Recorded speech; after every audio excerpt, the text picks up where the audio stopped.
Orphaned 4-year-old boy in a wheelchair is abandoned in the sewer by his evil stepmother, but a millionaire saw everything and did something that shocked everyone. Comment and rate my story from 0 to 10. Your opinion is very important, and subscribe to my channel to support my work. I'm counting on your help. The rain lashed against the steamed-up window of the cramped apartment in a rundown part of Queens, New York. The cruel stepmother stared at the torn envelope on the kitchen table, her hands trembling with rage as she reread the letter from social services for the third time. The benefits had been cut off, definitively cut off. Her dark red painted nails scratched at the thin paper as her eyes darted to the corner of the room, where the orphaned 4-year-old boy sat in his wheelchair, quietly playing with a broken plastic toy car. "You little brat," she muttered under her breath, tossing the envelope onto the floor. "You're not even good for this now." The boy raised his dark, frightened eyes, his lips moving in silent gestures that she pretended not to understand. Since the accident that took his parents and his voice, he had become nothing but a dead weight in her life, a constant reminder of responsibilities she never wanted. The 30-year-old woman, with perpetually messy brown hair and clothes that reeked of cheap cigarettes, had spent the last 2 years counting the days until she could get rid of this burden. The morning was particularly bleak when she made the decision that would change everything. She put on her heaviest black coat and pushed the boy's wheelchair towards the door, completely ignoring the desperate gestures of his small hands trying to communicate. She had chosen a specific location, an abandoned area near a storm drain where the rain collected dirty water and the smell of sewage permeated the air. "Your time has come," she whispered with a venomous voice as she pushed the chair closer and closer to the edge where the dark water bubbled. "You never should have survived that accident. Your parents were lucky they didn't have to carry you for the rest of their lives." The words cut through the cold morning air like razors. The boy began to tremble, not only from the cold that penetrated his thin clothes, but from the terror he saw in the eyes of the woman who was supposed to care for him. His small fingers gripped the wheels of the chair, trying to stop her from pushing him even closer to the open sewer. At the same moment, a black luxury car glided silently down the wet street. Behind the tinted windows, a 30-year-old millionaire businesswoman checked some important documents on her tablet, her long blonde hair impeccably styled, and her expensive grey suit contrasting with the desolate landscape of the neighborhood. She had built an empire through shrewd investments in the stock market, amassing a considerable fortune over the years, but none of it seemed to fill the void she carried in her heart since losing her own son. The private driver, a simple 60-year-old man with grey hair and hands calloused by a lifetime of work, slowed down when he noticed the scene ahead. His experienced eyes immediately grasped what was happening. A woman pushing a child in a wheelchair dangerously close to an overflowing storm drain. "Madam," he said in a grave, worried voice, "look ahead. That woman, it looks like she's—" The millionaire looked up from her tablet and followed the driver's gaze. Through the glass, she could perfectly see the cruel stepmother whispering something in the boy's ear before starting to walk away, leaving the child alone near the dirty water that was rising with the heavy rain. "Stop the car," she ordered, her usually controlled voice trembling slightly. "We must intervene, madam," insisted the driver, his own memories of raising a disabled grandson making his heart clench.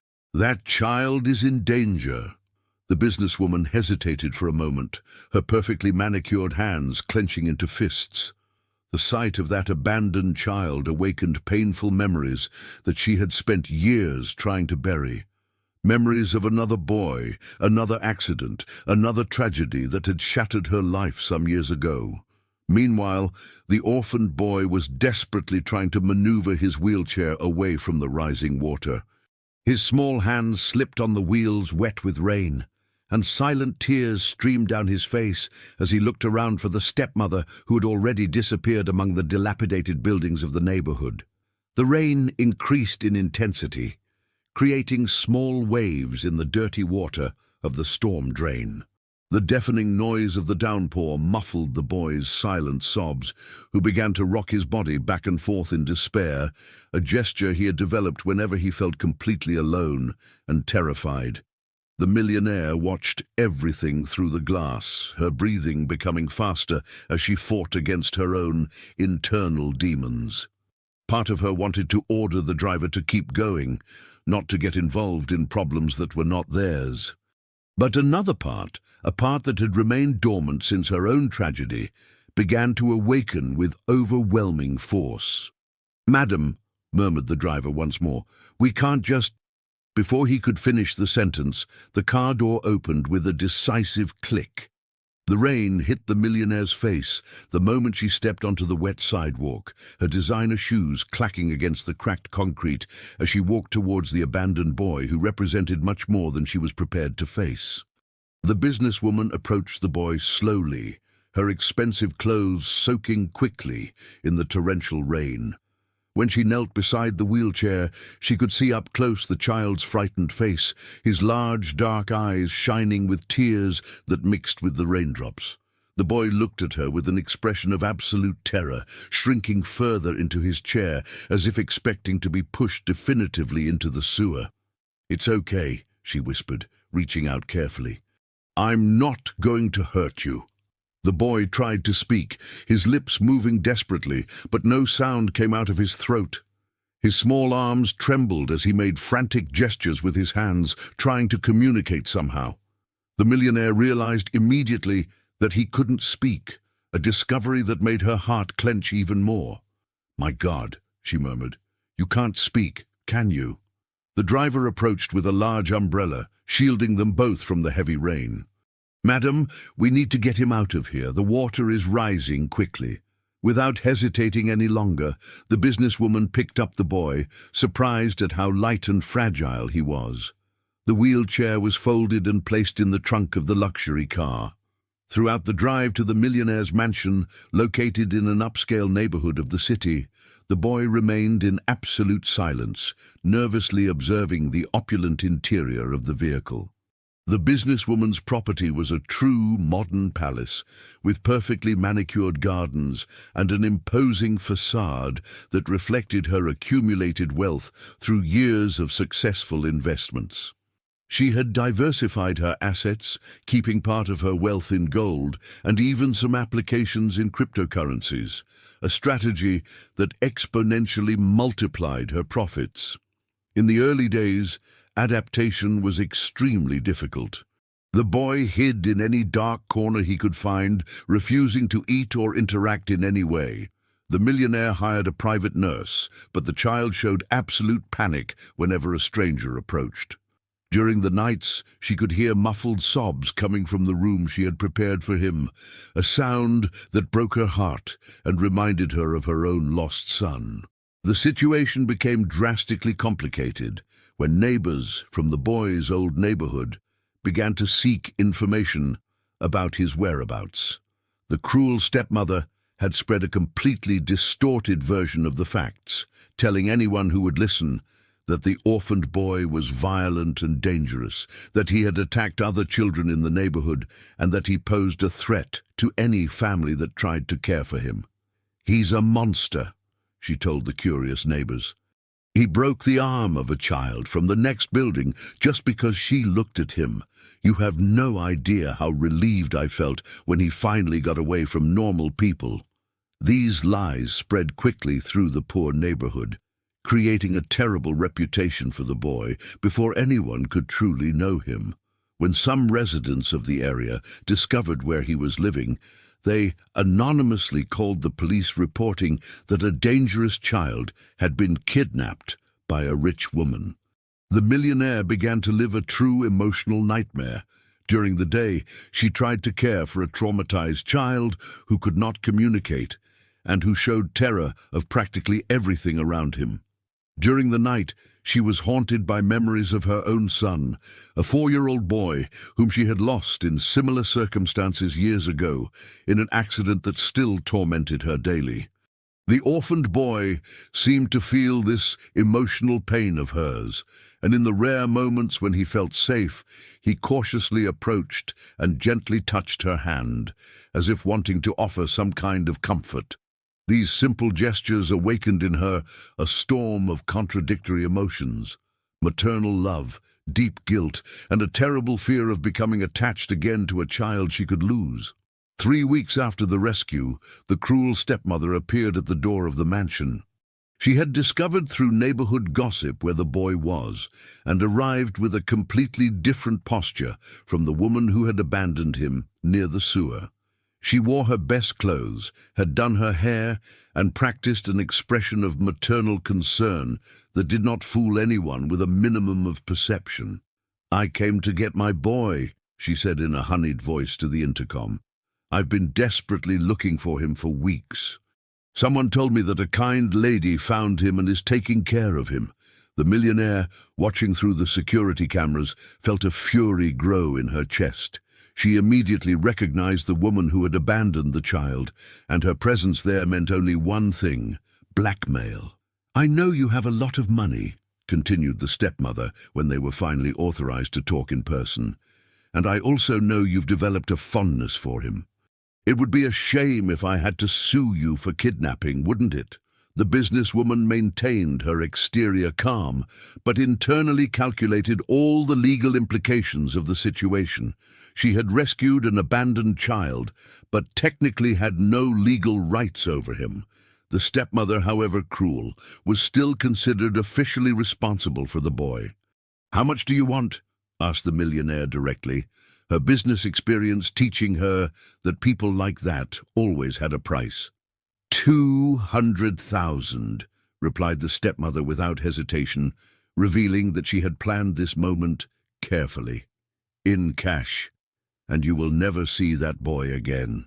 While the two women negotiated the child's future as if he were a commodity, the orphaned boy watched everything from afar, hidden behind a curtain on the second floor of the mansion. Even without being able to hear the words, he perfectly understood what was happening. Once again, he was being negotiated, abandoned, treated like a disposable object. His small hands clenched into fists as silent tears streamed down his face, and an unexpected determination began to grow in his small, broken heart. The millionaire did not have time to respond to the cruel stepmother's blackmail, as her private attorney unexpectedly arrived at the mansion for a previously scheduled business meeting. The astute 60-year-old man, with decades of experience in complex cases, immediately sensed the tension in the air when he was greeted in the main room where the two women were talking. "May I ask what's going on here?" he asked, adjusting his glasses as he observed his client's uncomfortable expression and the defensive posture of the unknown visitor. The cruel stepmother tried to maintain her facade of maternal concern, but the experienced lawyer was not fooled for a second. When she explained that she was there to get her boy, he immediately requested the documents proving her legal guardianship of the child. "Documents?" she stammered, clearly unprepared for this question. "Well, they're at home, obviously." "Interesting," murmured the lawyer, making notes in his agenda. "And can you explain why you didn't call the police immediately when the child disappeared? Why isn't there a police report filed?" The direct questions left the stepmother visibly nervous. She began to stammer contradictory explanations, claiming that she had sought help, but that no one had taken her concerns seriously. The lawyer, however, had already begun to deeply distrust the entire situation. In the following days, while the legal investigation unfolded behind the scenes, life at the mansion took an unexpected direction. The millionaire had hired a specialized physical therapist, a dedicated 30-year-old woman with years of experience in child rehabilitation. When the professional examined the boy for the first time, she made a surprising discovery. "He can walk again," she announced after a complete assessment. The damage to the spine was not as severe as initially diagnosed.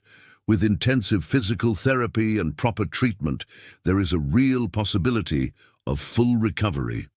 The news should have brought joy, but the boy reacted in a completely opposite way. As soon as he heard about the possibility of walking again, he became even more withdrawn and began to actively resist physical therapy exercises. He hid whenever the therapist arrived and cried silently during mandatory sessions. The millionaire could not initially understand this reaction until one night, watching the boy playing alone in his room, she had a devastating moment of clarity. He was afraid to recover. Afraid that as soon as he no longer needed the wheelchair, she would abandon him as everyone else had done. "Do you think I'll leave you if you get better?" she whispered, kneeling beside his bed. "Are you afraid that I won't want you anymore, if you can walk?" The boy looked at her with big, haunted eyes, nodding slightly. It was the first time he had clearly demonstrated that he understood and responded to a direct question. Meanwhile, the lawyer's investigation revealed increasingly disturbing findings. The cruel stepmother had never been officially appointed legal guardian of the boy.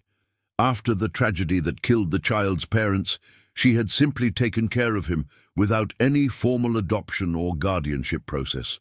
Even more serious, she had been systematically diverting the social benefits intended for the boy for more than 8 months. "She's a criminal," explained the lawyer to the millionaire during a private meeting. "She's committing fraud against the government and child neglect. But the most worrying thing is that I discovered inconsistencies in the accident report that killed the boy's parents." The situation became drastically complicated when the stepmother appeared at the mansion, accompanied by a man who claimed to be the orphaned boy's uncle. The alleged relative, a suspicious 30-year-old individual with tattoos on his arms and dirty clothes, immediately demanded custody of the child, claiming to have family rights over him. "I am his only living relative," declared the man with a rough voice. "I have the legal right to take my nephew with me." The millionaire's driver, who was present during this confrontation, carefully observed the behavior of the supposed uncle. Something about that man bothered him deeply, but he could not identify exactly what. His decades of experience dealing with people of all kinds had developed in him a keen instinct for detecting lies. During that same week, something extraordinary happened that completely changed the dynamics of the house. The orphaned boy, who had shown increasing interest in the complex puzzles that the millionaire had bought for him, began to demonstrate absolutely exceptional intelligence. He solved 1,000-piece puzzles in a matter of hours and showed a natural talent for drawing, creating detailed illustrations of memories that he could not express in words. Even more impressive was when the millionaire discovered that he had learned to use the house's assistive technology system on his own. The boy had discovered how to control the lights, the temperature, and even the sound system through an adapted tablet, all without any formal instruction. "He's brilliant," commented the physical therapist, watching the boy intuitively operate complex electronic devices. "This child has extraordinary intellectual potential, but trauma is blocking his emotional development." The millionaire began to dedicate even more time to the boy, reading to him every night and creating routines that helped him feel safe. Slowly, almost imperceptibly, he began to trust her. Small gestures, such as reaching for her hand when he was scared or smiling shyly when she entered the room, became precious milestones of progress. It was during one of these nightly reading sessions that the miracle that no one expected happened. The millionaire was reading a story about a brave child when the boy, who had been particularly attentive, opened his mouth and uttered his first word in months. "Mommy," he whispered in a voice hoarse from disuse. The word came out so softly that she initially thought she had imagined it, but when she looked at him, she saw tears streaming down his small face, and he repeated more clearly, "Mommy." The millionaire burst into tears, embracing the child for the first time since she had found him. At that moment, she knew with absolute certainty that she would do anything to protect that boy, regardless of the legal or financial consequences she might face. But her determination would be tested much sooner than she imagined. The next morning, the lawyer arrived with news that would completely transform the situation. He had discovered the true identity of the supposed uncle, and the results of his investigation into the accident that killed the boy's parents were much more sinister than anyone could have imagined. The lawyer arrived at the mansion with a briefcase full of documents and a somber expression that the millionaire had rarely seen in their years of professional partnership. He requested an urgent private meeting, away from the curious ears of anyone in the house. The man who introduced himself as the boy's uncle is a professional con artist, he began, spreading photographs and reports on the office table. His real name is different from what he claimed, and he has an extensive history of scams involving forging family documents. The stepmother hired him to intimidate you and give legitimacy to her claims. The millionaire examined the documents with growing horror. The supposed uncle had pulled similar scams on at least 6 different families in the last 5 years, always posing as a distant relative of children in vulnerable situations. "But that's not all," continued the lawyer, his voice becoming even more grave. "I deeply investigated the accident that killed the boy's parents, and I discovered alarming irregularities in the original police report." He opened another file, revealing photographs of the accident scene and contradictory testimonies. The stepmother was driving drunk on the night of the accident. She collided with the boy's family car and fled the scene without providing assistance. The couple died instantly, but the child miraculously survived. The revelation hit the millionaire like a punch to the gut.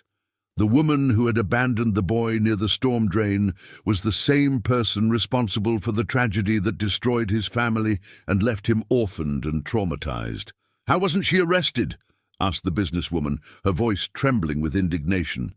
"She bribed the witnesses and falsified evidence. Then she took care of the boy to keep up appearances and continue receiving the benefits intended for him. She is a complete criminal." That same night, the situation reached a critical point in a way that no one could have foreseen. The cruel stepmother, desperate to realize that her blackmail wasn't working and that her true nature was being investigated, decided to take drastic action. During the early hours of the morning, she tried to break into the mansion to take the boy by force. What she didn't know was that the orphaned boy, with his exceptional intelligence, had learned to operate the house's security system.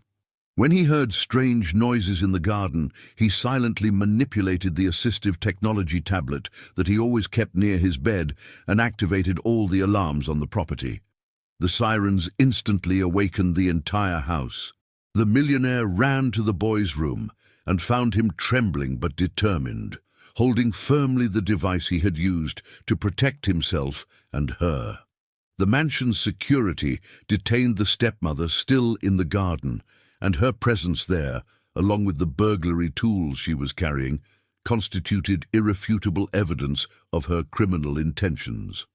More importantly, the security cameras recorded everything, including inadvertent confessions she made during the detention.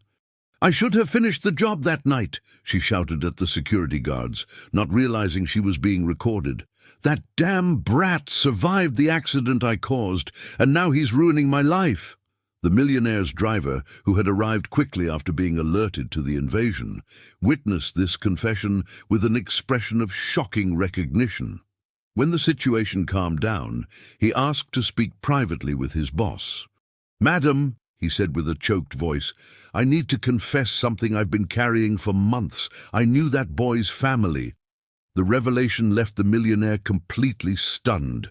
The driver explained that he had been a neighbor of the boy's family and that, after the tragedy, he had suspected the circumstances of the accident. It was he who anonymously alerted social services about the abuse the child suffered, hoping that someone could help. "Oh, when I saw that scene the day we found him, I knew that fate was giving us a second chance," he confessed with tears in his eyes. "I couldn't save his parents, but maybe we could save the child." With all the evidence gathered, the cruel stepmother was formally arrested for fraud, child neglect, and for causing the fatal accident that killed the boy's parents. The supposed uncle was also detained for forging documents and attempted extortion. During the legal process to formalize the adoption, the lawyer made a discovery that brought one last positive twist to the story. The boy had inherited a small property from his biological parents, a land that the stepmother kept secret and that would now be administered by the millionaire until he reached adulthood.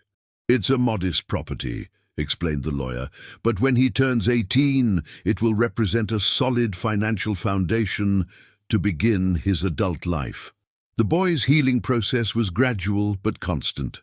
With the security of knowing that he would never be abandoned again, he began to actively participate in physical therapy sessions.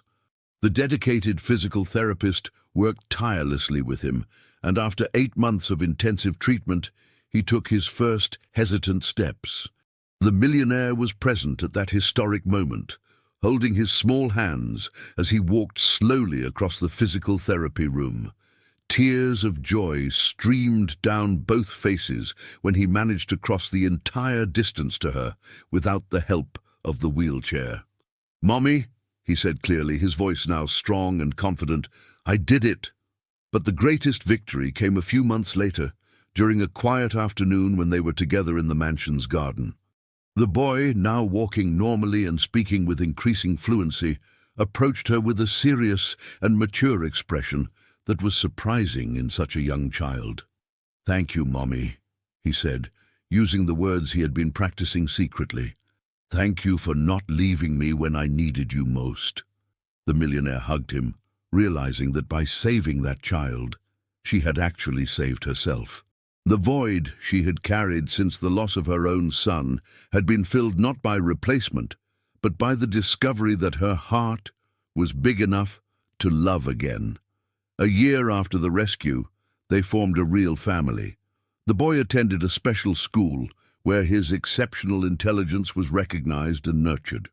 The millionaire had established an investment fund for his future, ensuring that his inheritance was managed responsibly and multiplied through intelligent applications in stocks and other safe assets.